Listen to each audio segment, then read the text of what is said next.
हम सबका एक सपना होता है कि हमारे जीवन में सुख ही सुख हो। सब सुख चाहते हैं, दुख तो कोई नहीं चाहता है, पक्का है। लेकिन सुख सबको हरदम नहीं रहता है, हमेशा नहीं रहता है। हम एक घर अगर बनाते हैं ना, तो हम यही सोचते हैं कि हम अपने घर में एकदम सुखी रहें, और इसके लिए हम वास्तु चेक करवाते हैं। सारा अपना सिस्टम जो है उसे एकदम से अच्छा रखना चाहते हैं कि हमारा सब कुछ अच्छा हो। लेकिन ऐसा सबके ज़िंदगी में होता नहीं है। सबके ज़िंदगी में सुख दुख दोनों आते ही रहते हैं। हम हमारे जीवन की जो हमारी शैली है, जो हमारी क्रियाकलाप है, जो हम काम करते हैं, अपना जीवन जीने का जो शैली होती है, तरीका होता है, उसमें बहुत सारे हमारे आदत के वजह से हमारे जीवन में दुख का कारण बन जाता है। जैसे कि हम अगर जब कोई काम करते हैं या किसी से किसी प्रकार की सेवा लेते हैं, तो उसको सेवा के बदले में किसी से हमारा कुछ काम होता है। कहीं हम उदाहरण के लिए एक बात समझते हैं कि कहीं हमें अगर जाना होता है, तो हमें अगर ऑटो में जाना होता है या बस में जाना होता है, तो वहाँ जाने के टाइम पे हमें जो किराया देना होता है या हमें जो प्रॉब्लम बीच में आती है, कभी हमें टाइम पे ऑटो नहीं मिली तो हमारा मन जो है वो थोड़ा खिन्न हो जाता है। या ऑटो में हम चाहते हैं कि जो भाड़ा है उसका कम से कम लगे, या जाने के बाद में हम उससे जो किराया के रूप में जो उसका मेहनताना होता है, जो उसे हमें देना पड़ता है पैसा, वो पैसा अगर हम खिन्न भाव से देंगे, ऐसा उदास भाव से देंगे कि ये ले, या हमें ऐसा लगेगा यार ज़्यादा पैसा हमारा चला गया, तो मन में हमारे नकारात्मक भावना प्रकट हो जाती है। और इसके कारण से हमारे जीवन में बहुत सारे प्रॉब्लम्स आते हैं, हमारा काम बिगड़ जाता है। शुरू से ही हमारा अगर मन ऐसा खिन्न हुआ, हम किसी से अगर समझो घर बनवाए, तो घर बनवाने के टाइम में हम जो मजदूर रखते हैं, चाहे वो राजगीर हो या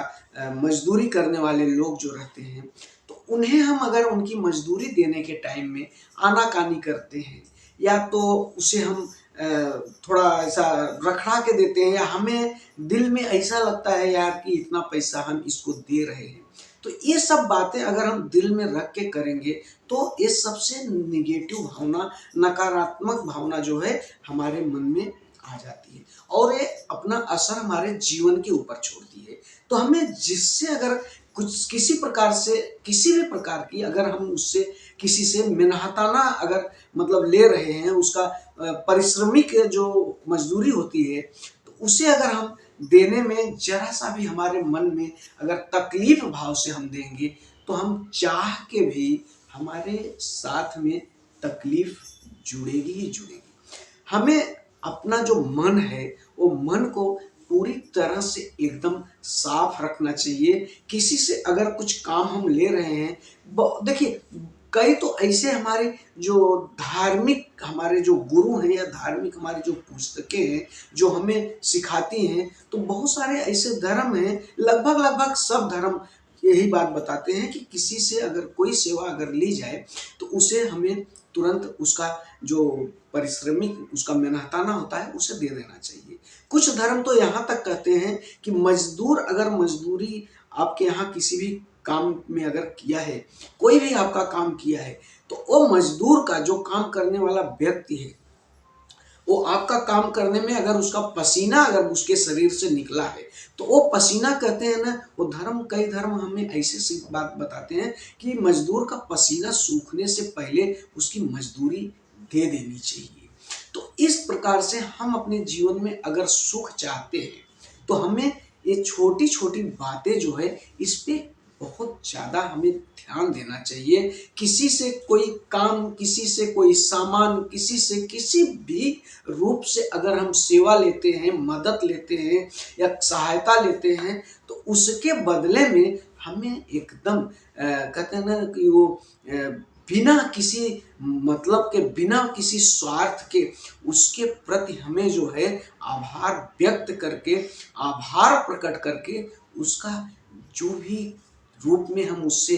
अगर मदद लिए हैं या उससे सेवा लिए हैं, कुछ भी लिए हैं, तो उसके बदले में हमें, अगर मजदूर है तो मजदूरी देना चाहिए। अगर हमारे साथ किसी व्यक्ति के मतलब हमारा उसका ऐसा रिलेशन है, ऐसा हमारा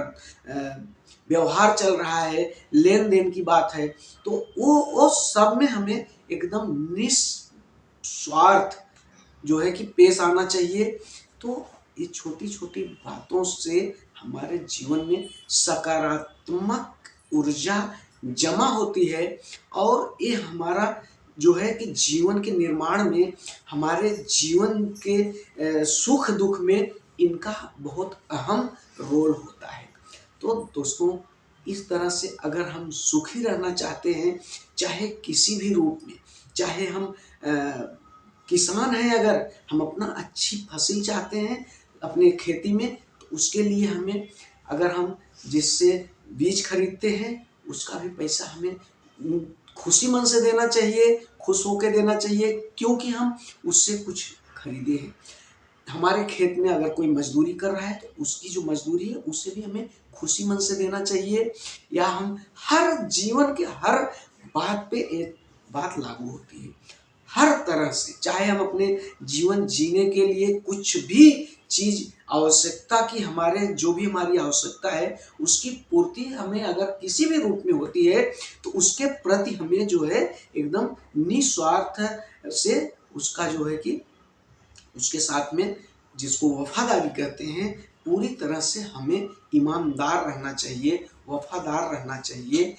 हर किसी का। जिससे हमें कुछ मदद मिलती है उसका हमें आभार प्रकट करना चाहिए, शुक्रिया करना चाहिए। तो दोस्तों, सुखी रहने के ये सारे कारण हैं, लक्षण हैं, जिससे हमें अपने जीवन में उतारना चाहिए और हमें अपना जीवन सुखमय बनाने के लिए ये सारे साधन हैं। इसके सिवा चाहे हम जितना धन इकट्ठा कर ले, चाहे जितना हम भौतिक सुविधाएं जमा कर ले, उनमें सुख नहीं होती है। अगर हम किसी को दबा के और उसके मतलब जबरदस्ती किसी से अगर हम कोई सेवा लेते हैं, या हमारे पास पावर है, ताकत है, हम किसी की मजदूरी रखड़ा के देते हैं या नहीं देते हैं, तो इस सब का प्रभाव हमारे जीवन में नकारात्मक रूप से उभरता है, अपना असर दिखाता ही है और हम इससे बच नहीं सकते। किसी भी सूरत से कोई भी रास्ता इससे बचने के लिए नहीं है। बस एक ही रास्ता है, हमें निस्वार्थ जो है, किसी का अगर कुछ सहायता लेना पड़ रहा है तो उसके बदले में हमें पूरी तरह से ईमानदार रहना चाहिए, तभी हमारा जीवन सुख में हो सकता है।